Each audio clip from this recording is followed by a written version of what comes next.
Bismillahirrahmanirrahim. Today we discuss about self-induction. First of all, we define self-induction.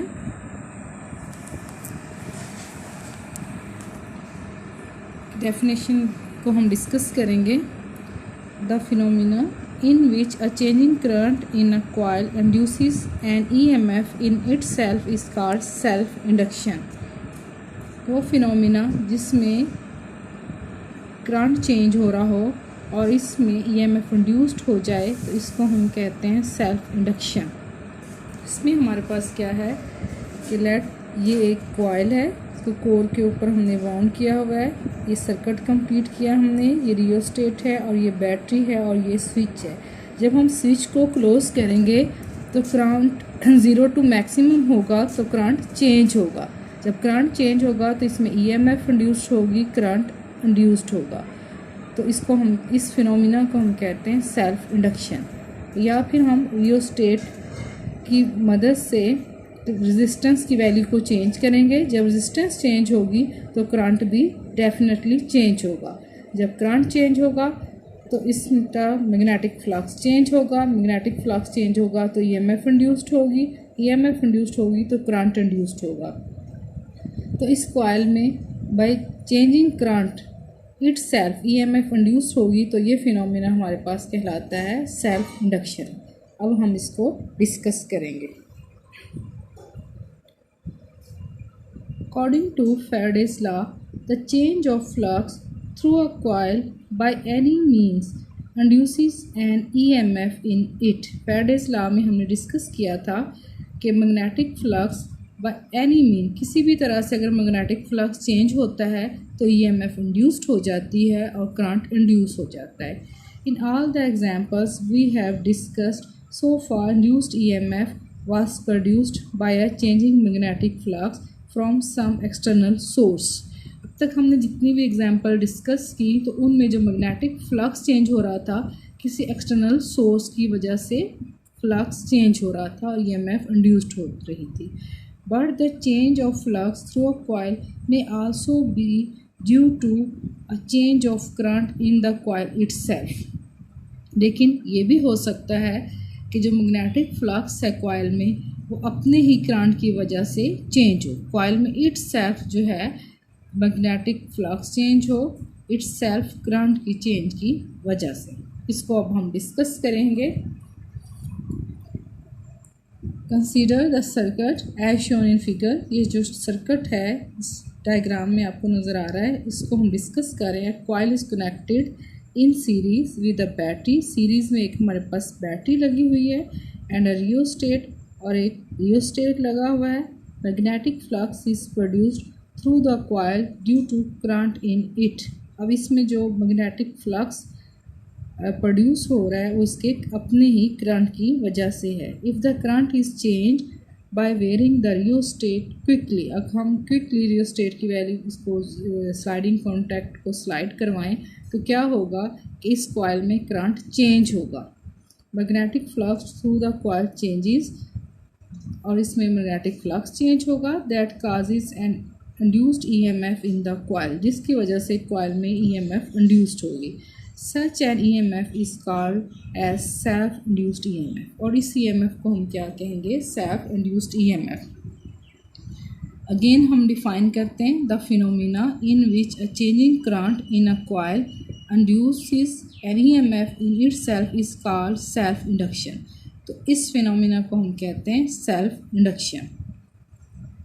कि अगर coil के अपना ही current change हो तो इसमें फ्लक्स चेंज हो जाए अपने ही करंट चेंज की वजह से और ईएमएफ इंड्यूस्ड हो जाए तो ये सेल्फ इंडक्शन.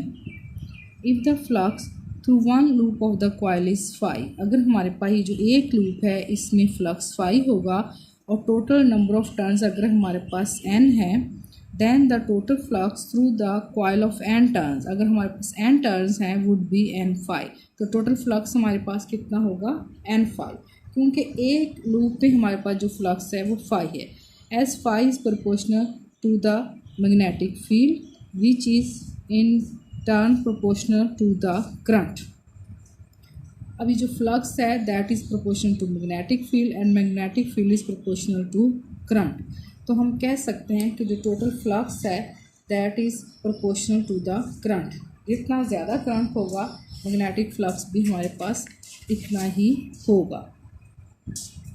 अब हमारे पास जो टोटल फ्लक्स है that is n phi and that is proportional to current. अब हम प्रोपोर्शनैलिटी को ख़त्म करेंगे तो यहाँ पर हमारे पास प्रोपोर्शनैलिटी कांस्टेंट होगा L। This is the self L is the constant of proportionality self inductance. और यहाँ से हम L को लिख सकते हैं n phi ओवर I। इसे इक्वेशन नंबर 1 कह देते हैं और ये हमारे पास इक्वेशन नंबर 2 है, ये equation number 3। This is the self inductance of the coil and that is equal to n phi over I। यहाँ देखें where L equal to n phi over I is the constant of proportionality called the self inductance of the coil. अब ये हमारे पास L क्या है, self inductance है। अब ये किन चीज़ों पे डिपेंड करती है, it depends upon the number of turns of the coil. Number of turns of the coil पे डिपेंड करेगी। It's area of cross section, इसके क्रॉस सेक्शन एरिया पे, कि क्रॉस सेक्शन एरिया कॉइल का ज़्यादा होगा तो सेल्फ इंडक्टेंस भी ज़्यादा होगी। एंड द कोर मटेरियल, और कोर मटेरियल जिस मटेरियल की कोर है जिस पे आपने कॉइल को वाउंड किया हुआ है उस पे।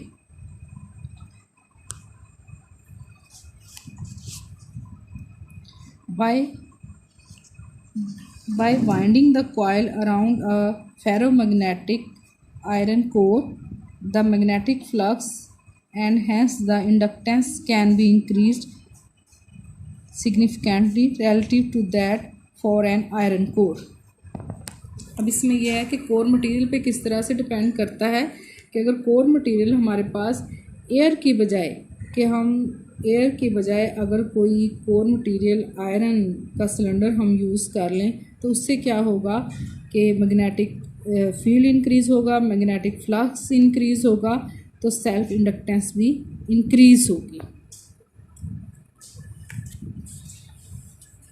अब हमारे पास फैराडेज लॉ जो है, according to Faraday's law the self induced EMF equal to the negative of the time rate of change of flux. तो ये हमारे पास क्या है, Faraday's law.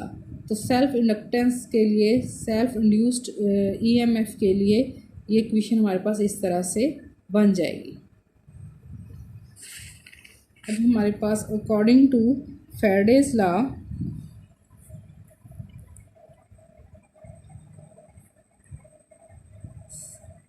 EMF induced equal to the negative time rate of change of flux, इसे equation number 4 कहते हैं। अब ये हमारे पास इक्वेशन नंबर 2 कि टोटल फ्लक्स जो है that is equal to LI। Total flux is proportional to the current. Equation number 2 में जब हम चेंज इन फ्लक्स को लिखेंगे कि total flux equal to LI, then total change in flux that is proportional to change in current, and total change in flux equal to L del I। Equation number 5। Equation number 5 की value equation number 4 में put करेंगे तो हमारे पास जो EMF है वो minus L del I over delta T के इक्वल आ जाएगी। ठीक है, this is the self induced EMF। देखें ये हमारे पास आ गई self induced EMF and that is equal to the negative of the time rate of change of current in the coil itself।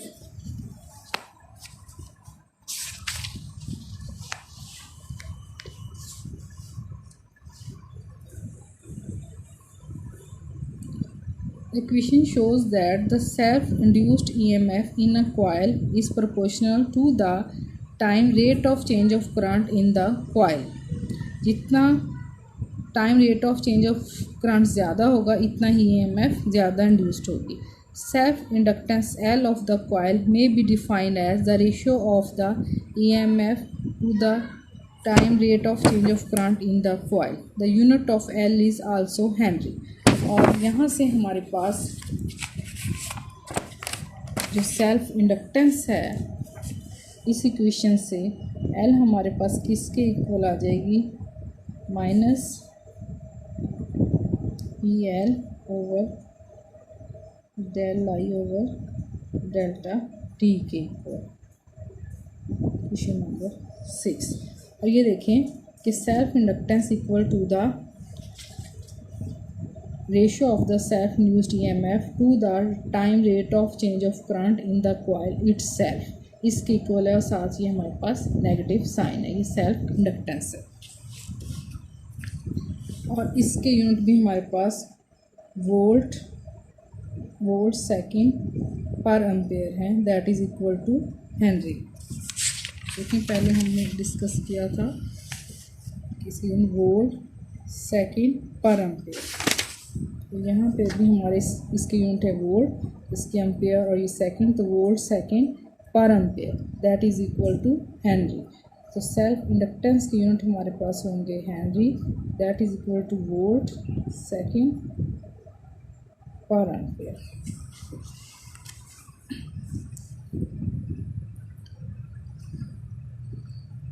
अब इसमें नेगेटिव साइन है उसको हम डिस्कस करेंगे. The negative sign equation indicates that the self induced EMF must oppose the change that produces it.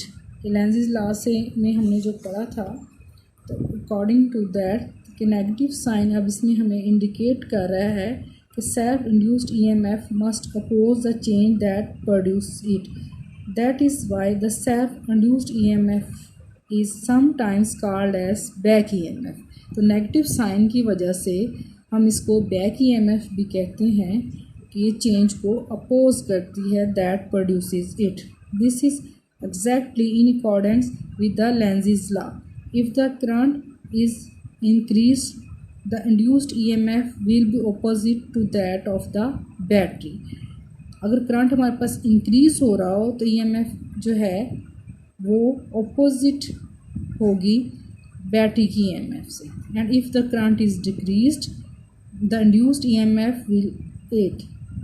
जब current हमारे पास decrease हो रहा हो तो इंड्यूस्ड EMF बैटरी की EMF में ऐड हो जाएगी rather than opposing the battery. Because of their self inductances, coils of wire are known as inductors.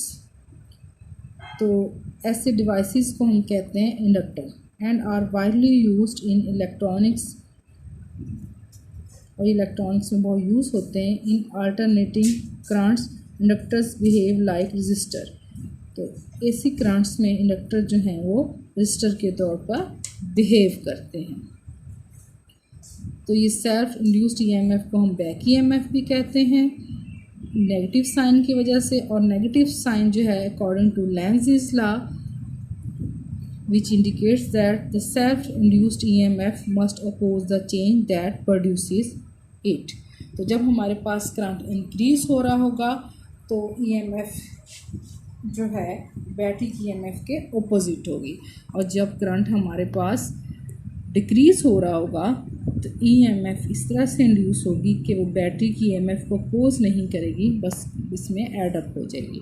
और ऐसे जो सेल्फ इंडक्टेंस की वजह से ऐसे कॉइल्स जो हैं इनको हम इंडक्टर कहते हैं. और ये इलेक्ट्रॉनिक्स में बहुत यूज़ होते हैं. जब हमारे पास AC करंट होता है तो ये रजिस्टर के तौर पे बिहेव करते हैं. तो इस टॉपिक में हमने सेल्फ इंडक्टेंस को डिस्कस किया और सेल्फ इंडक्टेंस को, और ये हमारे पास है सेल्फ इंडक्टेंस और ये हमारे पास है सेल्फ इंड्यूस्ड EMF. और ये इसकी यूनिट हमारे पास हेनरी है और हेनरी को भी हम ऑलरेडी डिफाइन कर चुके हैं।